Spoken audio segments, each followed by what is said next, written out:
Hi అండి, ఎండు రొయ్యల్ని ఎలా క్లీన్ చేసుకోవాలి, ఎలా స్టోర్ చేసుకోవాలో ఎక్కువ తెచ్చుకున్నప్పుడు ఈ వీడియోలో చూపిస్తాను. ఎండు రొయ్యలు మామూలుగా క్లీన్ చేయడం అంటే కొంచెం ఎక్కువ టైం పడుతూ ఉంటుంది కదా. అలాంటప్పుడు లీజర్గా ఉన్న టైంలో ఇలా తెచ్చుకొని మనం క్లీన్ చేసుకొని బాటిల్లో స్టోర్ చేసి పెట్టుకుంటే వంట చేసేటప్పుడు చాలా ఈజీగా ఉంటుందండి. ఇక్కడ నేను ఒక పావు కేజీ వరకు ఉంటాయండి ఎండు రొయ్యలు తీసుకొని వీడియోలో చూపిస్తున్నట్టుగా తలా తోక తీసేసి అలాగే ఆ పొట్ట భాగంలో అడుగున ఉంటాయి కదండి ఇలా లెగ్స్ లాగా అవి కూడా మొత్తం తీసేయాలన్నమాట. పచ్చి రొయ్యలకైతే నరం తీస్తాం కదా, వీటికి అలాంటి ఏం తీయాల్సిన పని లేదు. చూసారు కదా ఎంత వచ్చిందో వేస్ట్ అనేది. ఇప్పుడు ఇలా శుభ్రం చేసుకున్న ఈ ఎండు రొయ్యల్ని ప్లాస్టిక్ బాటిల్లో కానీ లేదంటే గాజు బాటిల్లో కానీ వేసేసి మూత పెట్టేసి తడి తగలకుండా ఉంచితే ఎన్ని రోజులైనా కూడా స్టోర్ ఉంటుందండి.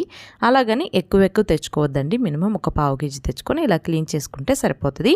ఈ వీడియో నచ్చిందా? మరి ఎండు రొయ్యలతో కర్రీలు మన ఛానల్లో ఉన్నాయండి రెసిపీలు, తప్పకుండా చూడండి. అలాగే సబ్స్క్రైబ్ చేసుకోండి.